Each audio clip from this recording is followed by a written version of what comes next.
Magus, web novel, chapter 343, Overwhelming Part 1. Lewell turned pale, and not just because Lith's words didn't sound like a joke. His lungs were burning, yearning for air, yet Lith's grip didn't let him take a single breath. He was enjoying the sight of his opponent turning red first and cyanotic later. No rays nor recording devices, right Solus? Lith asked, just to be safe. None. After all, there are only 6 great academies and countless boot camps. If they had the resources to allocate a power core in each one of them, the Griffin Kingdom would have long conquered Mogar. I don't think that committing murder on your first day is a good idea, though. Lith snarled, abruptly releasing Lewell and making him fall butt first onto the ground. Since we are going to live together under the same roof for the next 6 months, this time I'll let you go with a warning. Lith said while Lewell coughed and wheezed, gasping for air. I don't know who you are or why you hate nobles.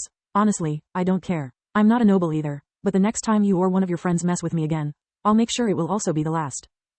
Lith knew it was likely that no matter what he said things would get ugly. Yet Solus was right, he couldn't kill them all and hope to get away with it. The silver lining was that there was almost nothing a normal human could do to him, whereas he had countless ways to make their lives a living hell. Lith ignored their hateful gazes and chose a corner bed for himself. The imprinting process was simple. Once his mana activated the spell contained in the service number stitched on his chest, a small golden cloud followed his hand. Lith's service number was now engraved on the bed frame and stitched to the blankets. He had no reason to pick a locker, since they were all empty. What the heck is going on here? Asked a rough voice that made everyone turn around from Lith to the door. Standing there was a tough-looking 1.75, 5 feet 9 inches, tall man in his mid-30s. Unlike the cadets, his uniform was light blue with staff sergeant stripes on his sleeves. As soon as he entered the house, the sergeant took off his wide-brimmed hat while looking around to assess the situation. There was one cadet sitting on the floor with a terrified expression on his face. Another one was walking around like he owned the place, while all the others were huddled up in a corner, like lambs facing a pack of wolves. Cadet Lewell, get your A*S up and pray the gods I like your explanation. The sergeant had his name and service number embroidered on a pocket right above his chest. His name was Tepper. That guy's insane, he replied pointing at Lith. He attacked me for no reason and almost choked me to death. Everyone here witnessed it. Both Lith and Tepper didn't miss Lewell's voice getting higher, or him avoiding to make eye contact. Not to mention that his story sounded fake like a $3 bill. If the big guy attacked him, why is Lewell without a scratch?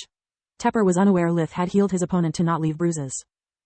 At the same time, I doubt someone could be so stupid to attack a monster like that alone. Is it true, Cadet Lith? While the sergeant looked at Lith's service number and someone learned his name, Lith noticed a couple of interesting things. First, Tepper's perfectly shaven face revealed a few small scars. They were too small for being the result of an injury but too big for being caused by a healer's incompetence. That's intentional. He kept them as a memento. Either this guy's sentimental or batch T crazy, Lith thought. The second thing was his second question contained a subtle strain of killing intent. Mana and aggression had been mixed to his voice, making the victim feel pressured. It was something he had only seen Journey doing. Sort of. Lith shrugged before telling him most of the truth. That level of killing intent was useless against him. In his version of the story, he belittled the amount of strength employed and made Lewell appear as the sole culprit. Let me get this straight. Lewell threatened you, you roughened him up, and the others just stood there and did nothing? The sergeant questioned the other cadets, who unlike Lith folded like a cheap shirt as soon as the killing intent hit them. The bad news is that you are all in trouble, Tepper said. For assaulting a comrade and lying to a commanding officer, Lewell is trash. Resorting to violence when a glare would suffice, speaks volumes about Lith. You guys back there are the worst, though. You didn't stop Lewell despite knowing that what he was doing was wrong. You didn't help him when he was in trouble and ratted him out without a second of hesitation. The army isn't only about giving and receiving orders.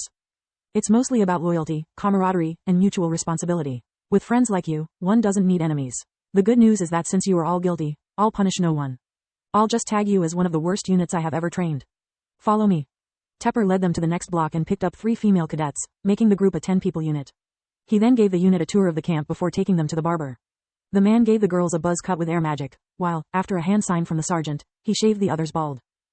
I guess he's punishing your misbehavior, Solus said. Why you didn't make up a story or something? It would have been useless. They could have backed up each other, painting me into a corner. By healing Lewell's neck before letting him go, I've turned him into a liar. By not mentioning the others' role in the attack, it appears I'm protecting them as a good little soldier would do. Lith inwardly grinned. When they told the truth and exposed my lie, it made them appear as ungrateful cowards. Perfect damage control. Tepper then explained to them how to address a superior officer, what would be their routine for the following 6 months, and that fraternizing with members of the same unit was forbidden. Lith and the others inwardly sighed at those words. One of the girls was really cute, even with the buzz cut. Dating members of other units is allowed, the sergeant said with a grin. I swear to the gods that if any of you manages to get a single date despite your training, your duties, and the curfew, I'll eat my hat.